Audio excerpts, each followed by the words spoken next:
Indian ആർമിയെക്കുറിച്ച് പറയുകയാണ്. അപ്പം Indian army എന്ന് പറയുമ്പോൾ നമുക്കറിയാം, ഇന്ത്യൻ ആർമിയുടെ ആസ്ഥാനം എവിടെയാണ്? ന്യൂഡൽഹിയാണ്. ഇന്ത്യൻ ആർമിയുടെ ആസ്ഥാനം ചോദിച്ചാൽ ആൻസർ ന്യൂഡൽഹിയാണ്. അപ്പം ഇന്ത്യൻ കരസേന, ആർമി എന്ന് പറയുമ്പോൾ മലയാളം കരസേനയാണ്, കരസേന. അപ്പം കരസേനാ ദിനം എന്നാണെന്ന് അറിയാമോ? ജനുവരി 15 എന്നാണ്. ജനുവരി 15ആണ്.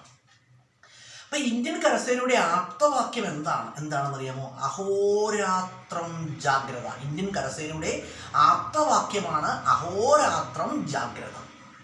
അതുപോലെ തന്നെ ഇന്ത്യൻ കരസേനയുടെ പിതാവ് എന്നറിയപ്പെടുന്നു ആരാണ്? Major സ്ട്രിഞ്ചർ Lawrence. ഇന്ത്യൻ കരസേനയുടെ പിതാവ് എന്നറിയപ്പെടുന്നത് ആരെയാണ്? മേജർ സ്ട്രിഞ്ചർ ലോറൻസിനെയാണ്. അതുപോലെ തന്നെ ഇന്ത്യൻ കരസേനയിലെ കിപ്പർ എന്നറിയപ്പെടുന്നു ആരാണ്? KM കരിയപ്പ. ഇന്ത്യൻ കരസേനയുടെ കിപ്പർ എന്നറിയപ്പെടുന്ന ആരെയാണ്? KM കരിയപ്പയാണ്. അതുപോലെ ഇന്ത്യൻ കരസേനയുടെ ഇപ്പോഴത്തെ മേധാവി ആരാണ്? ഇന്ത്യൻ കരസേനയുടെ ഇപ്പോഴത്തെ മേധാവി ആരാണ്? മനോജ് പാണ്ഡെ. മനോജ് പാണ്ഡെയാണ് ഇന്ത്യൻ കരസേനയുടെ ഇപ്പോഴത്തെ മേധാവി. അതുപോലെ തന്നെ കാർഗിൽ വിജയ ദിനം എന്നാണ്? ജൂലൈ 26. കാർഗിൽ വിജയ ദിനം ജൂലൈ 26. അതുപോലെ പറയുകയാണെങ്കിൽ സതേൺ ആർമി കമാൻഡ് എവിടെ സ്ഥിതി ചെയ്യുന്നു? സതേൺ ആർമി കമാൻഡിന്റെ ആസ്ഥാനം എന്ന് പറഞ്ഞാൽ എവിടെയാണ്? പൂനെയാണ്. എവിടെയാണ്? പൂനെയാണ്. അതുപോലെ തന്നെ ഈസ്റ്റേൺ ആർമി കമാൻഡിന്റെ ആസ്ഥാനം എവിടെയാണ്? കൊൽക്കത്തയാണ്. എവിടെയാണ്? കൊൽക്കത്തയാണ്. ഈസ്റ്റേൺ ആർമി കമാൻഡിന്റെ ആസ്ഥാനം കൊൽക്കത്തയാണ്. അതുപോലെ വെസ്റ്റേൺ ആർമി കമാൻഡിന്റെ ആസ്ഥാനം എവിടെയാണ്? വെസ്റ്റേൺ ആർമി കമാൻഡിന്റെ ആസ്ഥാനം എവിടെയാണ്? വെസ്റ്റേൺ ആർമി കമാൻഡിന്റെ ആസ്ഥാനം ചാന്ദി മന്ദിർ, ഹരിയാന. എവിടെയാണ്? ചാന്ദി മന്ദിർ, ഹരിയാന.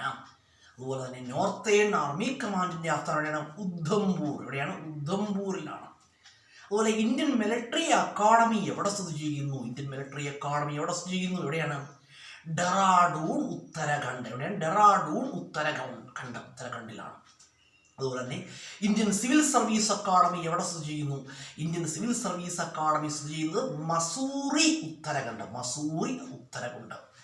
അതുപോലെ തന്നെ ഇന്ത്യൻ പോലീസ് അക്കാഡമി എവിടെ സ്ഥിതി ചെയ്യുന്നു? എവിടെയാണ്? ഇന്ത്യൻ പോലീസ് അക്കാഡമി സ്ഥിതി ചെയ്യുന്നത് എവിടെയാണ്? ഹൈദരാബാദിലാണ്. എവിടെയാണ്? ഹൈദരാബാദിലാണ്. അപ്പോൾ നമ്മൾ കുറച്ച് ക്വസ്റ്റ്യൻസ് പറഞ്ഞു, ഇന്ത്യൻ ആർമിയെ കുറിച്ചുള്ള കുറച്ച് ക്വസ്റ്റ്യൻസ് പറഞ്ഞു. അപ്പോൾ ഈ ക്വസ്റ്റ്യൻസ് എന്താണ്? പരീക്ഷകൾക്ക് യൂസ്ഫുൾ ആയ ക്വസ്റ്റ്യൻസ് ആണ്. വീഡിയോ കാണുന്നവർ തുടർച്ചയായിട്ട് കാണുക. തുടർച്ചയായിട്ട് കണ്ടെങ്കിൽ മാത്രമേ നിങ്ങൾക്ക് ഇതൊരു കണ്ടിന്യൂഷൻ കിട്ടുകയുള്ളൂ. ഈ പറയുന്നതെല്ലാം പരീക്ഷകൾക്ക് യൂസ്ഫുൾ ആയ ക്വസ്റ്റ്യൻസ് ആണ്. തുടർച്ചയായിട്ട് കാണുക കേട്ടോ. അതുപോലെ തന്നെ ബുക്കിലൂടെ നോട്ട് ചെയ്ത് വെച്ചാൽ നിങ്ങൾക്ക് കൂടുതൽ ഉപകാരപ്രദമാണ്.